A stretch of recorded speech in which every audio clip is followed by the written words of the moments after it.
everyone. Good evening.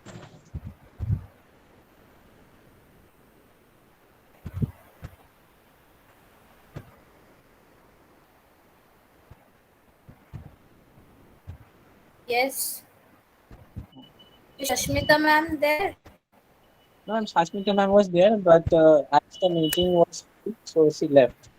She So left. sorry, sorry Abhishek. Can you please repeat?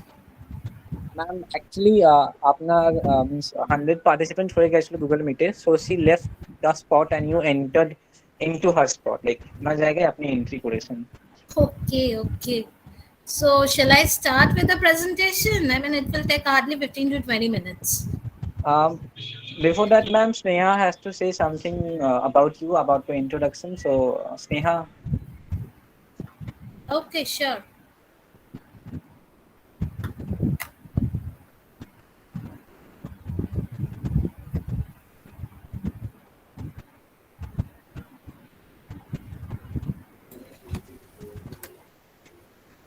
Good evening, everyone. Today's webinar is all about National Education Day. I like to welcome everybody, and it's great to have you all. Now I welcome Ms. Juin Ghosh Sarkar, ma'am, Assistant Professor, Department of Management Science and Humanities, MCKV Institute of Engineering, Lilua. Ma'am, now over to you. Thank you, Sneha. So nice of you. Okay, so let us start the presentation first. So yes, good evening, everyone, each and everyone present over here. So this is all about inclusion and equity, learning for all. This is as per the National Education Policy, which was framed in 2020. So for this inclusion inclusion on equity, the thing is the concept which was perceived by the existing education committee is that we should learn together, and children who learn together learn to live together. That is, there's an old saying that together we stand, divided we fall, together we stand. So, from there only, they have derived this concept that we should learn together. Now, equitable and inclusive education, it actually means that all for learners and for all learners.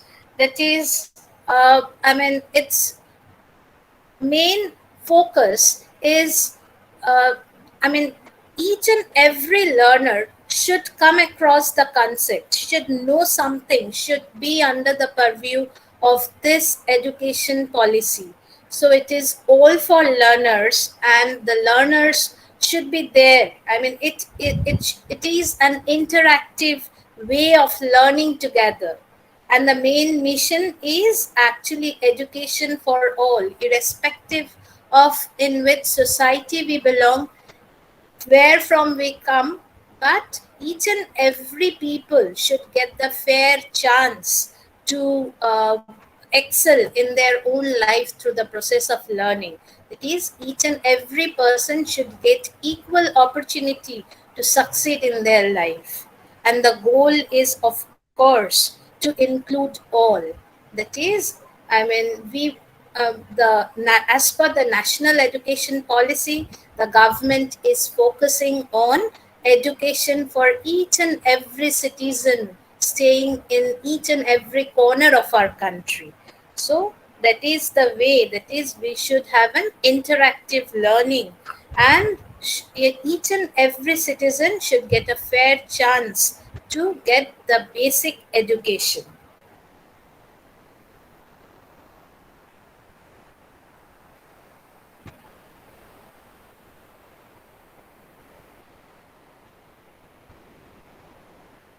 Okay.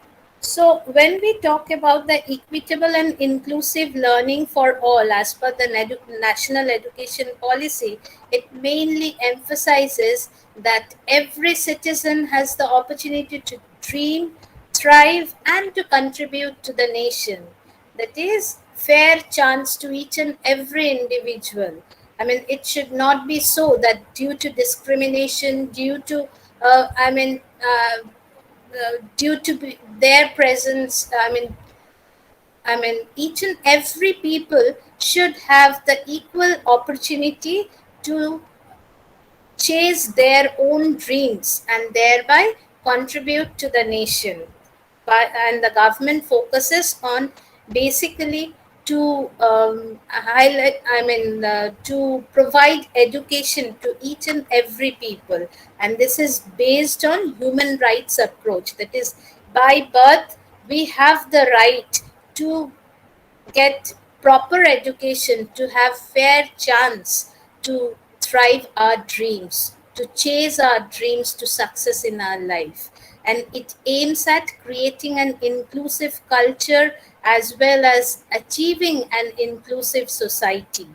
That is, until and unless we include each and every individual in the purview of the education policy, we cannot succeed. These are the gap verticals that are prevalent in our society. And when we talk about these gap verticals, the axis is basically the physical axis, the infrastructural axis, and the learning axis, which we need to overcome in order to thrive the dreams and in order to succeed in our own way. So when we talk about the physical axis, it means that the schools and colleges, the government should help to develop the proper infrastructure, to develop more and more schools and colleges in cities. Staying in a metropolitan city, though we cannot think about, a school, going to school by flying, 2 or 3 kilometers. But then again, the thing is, in remote areas, in remote villages, I mean, the schools are not, the infrastructure is not yet developed. So the physical access becomes a hindrance for the school goers to chase their dreams, to have the basic education. So the physical access should be there. That is, by setting up more and more schools and colleges for the basic education of the future generation. Then comes the infrastructural access, that is to reach the school, to the conveyance, electricity, the basic necessity for survival. This should be provided so that the students do not get deprived for education. And even in a developing country like India, in most of the remote areas, people do not get their, four meal on regular basis. So it is a part of the education policy that the midday meal is also an, approach to attract the students. To attract the students to go to school, schools and colleges, so that they can have their own lunch, right? And that is also the included in the national policy. And learning access, of course, the study materials and all those things which are actually needed, this should be provided so that we can chase the dream of providing education to each and every individual. Then comes participation of SEDGs in schooling process. This is the participation that is for each and every part of the small and underdeveloped area. Even this participation is needed. More and more parents should be encouraged to send their children to the schools so that they receive at least the basic education, the primary education, then they dream, then they start to dream for their secondary and higher educations. And the basic learning outcome is actually the discrepant, expected, and acceptable learning outcomes. The main thing is that is no discrepancies or no discrimination should happen between uh, each and every school goers. I mean, each and every person should be treated equally, irrespective of their social belongings. So that is actually the main focus. Now, to bridge the gap, the main thing is to, removal of infrastructural barriers, attitudinal barriers, and learning barriers by building schools, communities, developing school clusters for better. These are the ways how we can bridge the existing gap. And when we talk about the participation, that is, make learning meaningful, make it more interesting, relevant, age and level appropriate, adopting universal design of learning. So these are the ways how we can bridge the gap between the existing infrastructure and the future infrastructure. So when we talk about the learning outcomes, it is based on individual capacities needed and learning preferences using differentiated instruction and assessment. Then competency based on continuous assessment. That is through continuous evaluation process whether the students are actually getting it or not. Because until and unless you undergo through the process of continuous assessment or evaluation, I mean, you cannot understand whether this particular student is showing an incremental trend or a decremental trend. So that is the reason that a continuous evaluation process should exist to evaluate the performance of the students.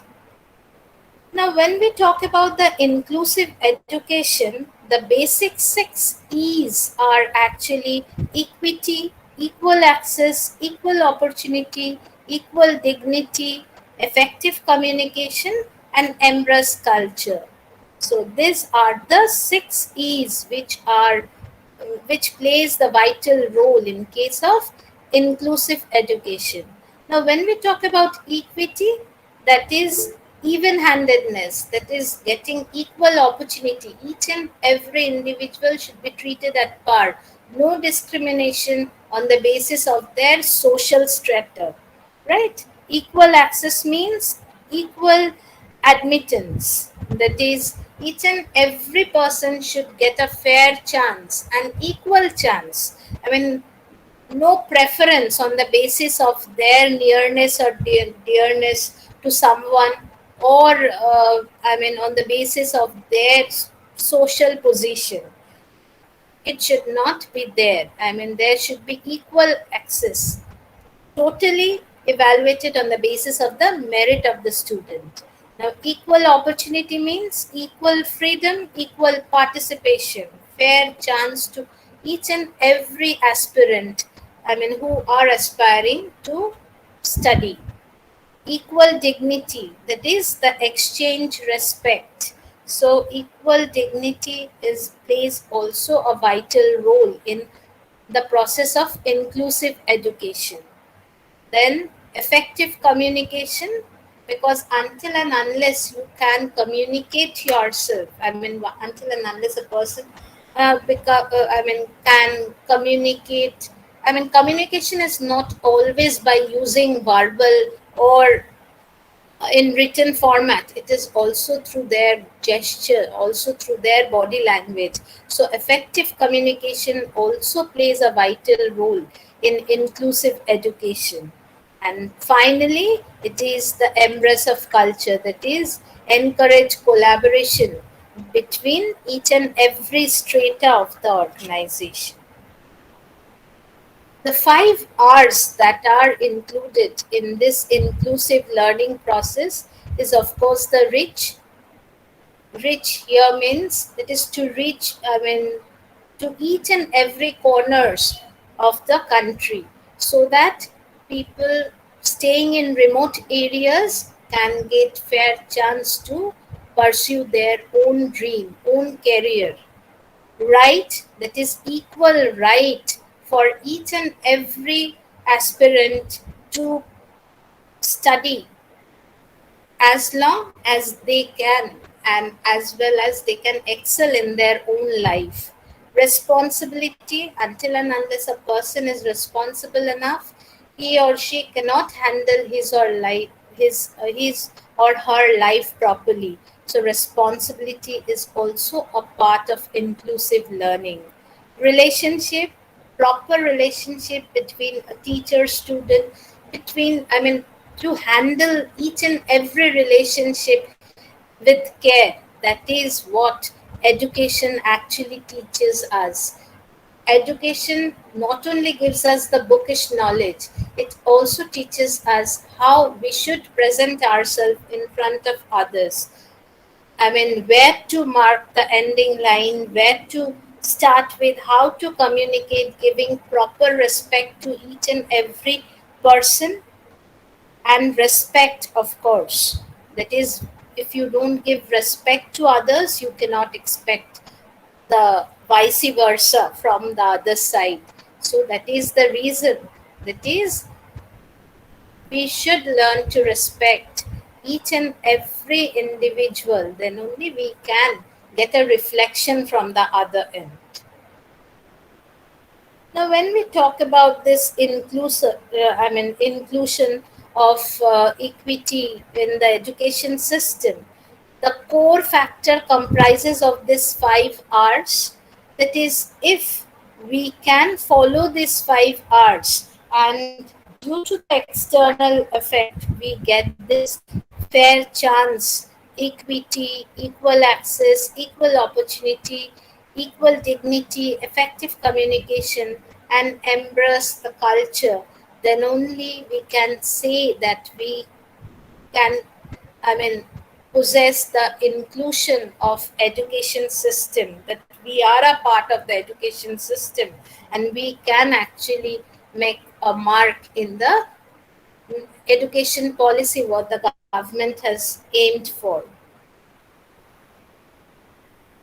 Now, these are the things, that is, the teachers must have the belief, attitude, skills, and knowledge in the richness of inclusive system.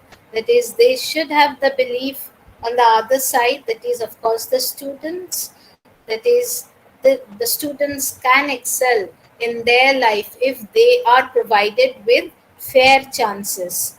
Proper attitude, right attitude, because the teachers are the one who forms the nation, who contributes to the nation. Until and unless they possess a correct attitude, they cannot, they cannot implant this system with the students, Okay, ma'am. because, yes, and am I audible?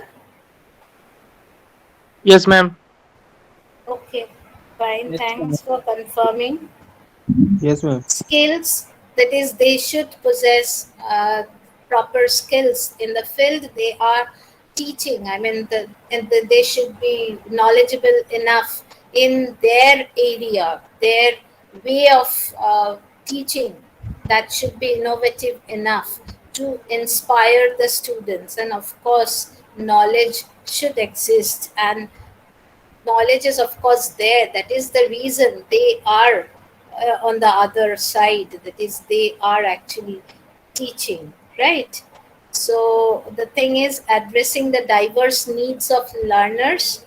First of all, diversity in the terms of physical needs, in the term of academic needs, in the term of psychosocial needs. Physical needs, in the sense, it means that, when we are including the education system, so the thing is, we need proper infrastructure to continue with the studies, right? As per the education policy, national education policy, friend out in 2020, the government has actually, declared that each and every aspirants should be provided with proper facility, should be provided with proper assistance if they want to uh, pursue their dreams. And that is the reason day by day new policies, new schemes are getting launched both from the central as well as the state's end in order to attract more and more in order to enhance the education system, right? Academic needs, of course. This is one of the main reason that until and unless you are provided with proper academic assistance, you cannot excel. We need some sort of assistance to go forward. That comes through our schools, through our colleges, through our universities, and higher we pursue our dreams. And that is supported by that level. And psycho social needs, it is to prove yourself in the society, to develop the feeling that you are contributing something to the society as a whole. If you get educated, then it is desired, or it is expected that people in and around you, you will inspire them to to pursue higher education. The pedagogical concerns are actually the differentiation in the curricular planning and instructions. It is totally. It varies from university to university. The pedagogical concern, that is, what weightage they are going to provide. What is the curriculum? Yes. Undang, isang kisah ako pahala.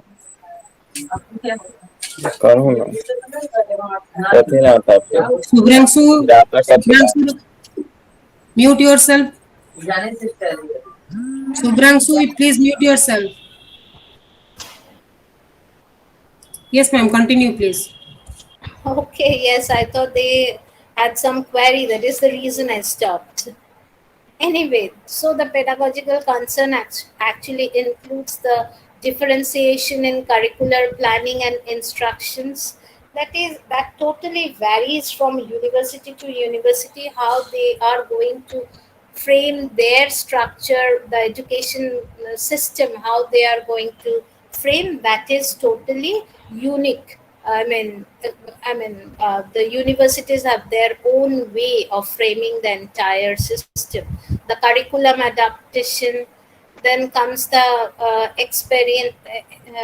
then comes this experiential learning, flexible child-centered teaching, learning strategies, competency-based learning outcomes and assessments, and of course the continuous evaluation or continuous assessment policy, which actually enables us to understand that where the student actually stands, whether he or she is showing advancement, or showing an incremental slope or a decremental slope. Now, these are the challenges and opportunities in the new education policy. Actually, all mainstream schools to become capable of educating all children in their local communities. You must have heard that most of the schools do provide education to street children. That is the social unit that takes care of. Most of the missionary school are taking the initiative. It's not the most relevant topic. It is going on for years, right? That is, they provide free service. That is the social, what they are contributing to the society as a whole. But the new education policy has mentioned all this thing. That is, the mainstream school should become capable of educating all children in their local communities. Barrier-free access of education for all children across the stages, address diverse needs of learners in all school activities, including art, sports, and vocational training. provide quality education to all learners through assistive devices technology based on the appropriate teaching learning materials. And also, it frames as, to eliminate the social exclusion that is a consequence of attitudes and responses to diversity in race, social class, ethnicity, language, gender, and ability. So, these are the basic challenges and opportunities about the new education policies. They also aim to develop teacher competencies and skills.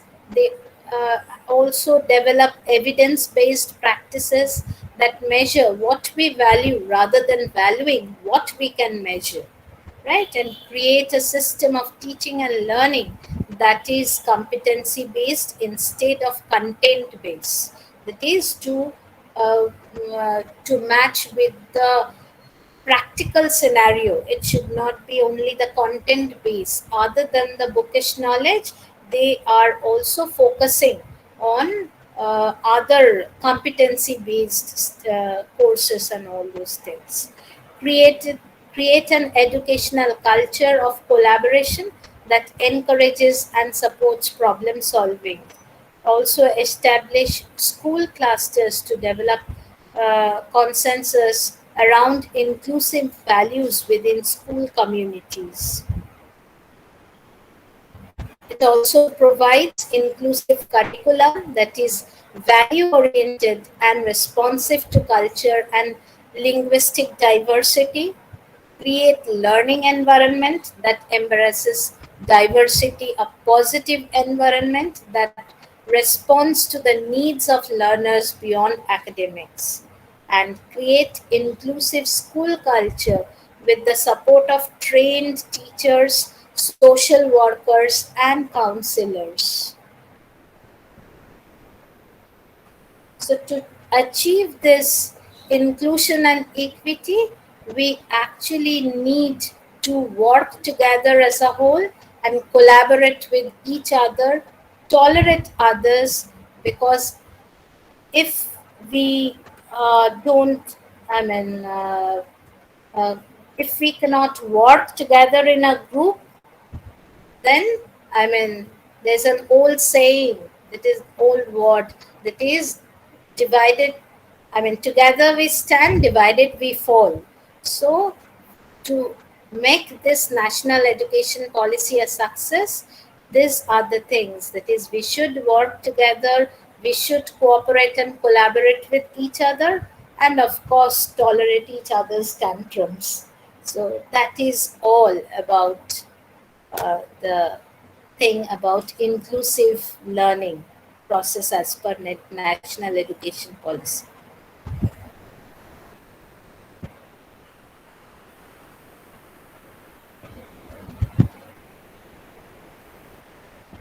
Yes, that's it from my side.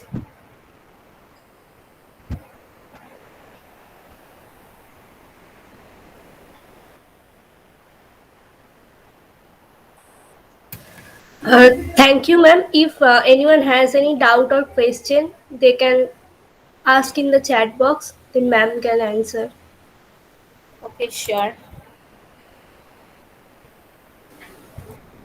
Oh my God, it is not a, attendance they are providing with Manish Sharma. So, any question from anyone, feel free to ask. Based on the slide, if you have any query, feel free to ask.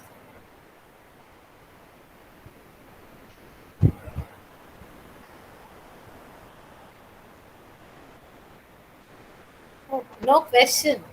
Thank you so much.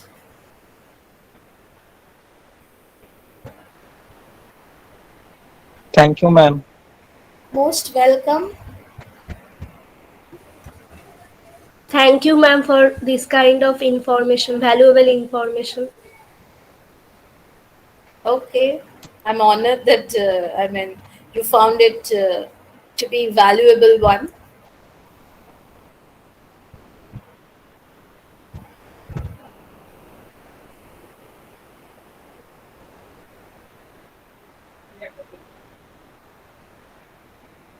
Okay, so that's it. So have a nice day, and Yeah. okay, shall I leave, Shashmita madam? Yeah, thank you very much, ma'am, for your valuable Thank you, ma'am. informations. And thank you all the students for your Yes, for their patience cooperation at hearing. present, for tolerating me for almost half an hour. No, ma'am, it's actually valuable information for all of us. And see, I don't think that our students they know all these things. They might gain some of the knowledge from your slides and from your talk also. So thank you very much, ma'am, and thank you all my dear students. So have a nice day. Thank you all. Thank you. Okay, have a nice day. So I'm leaving.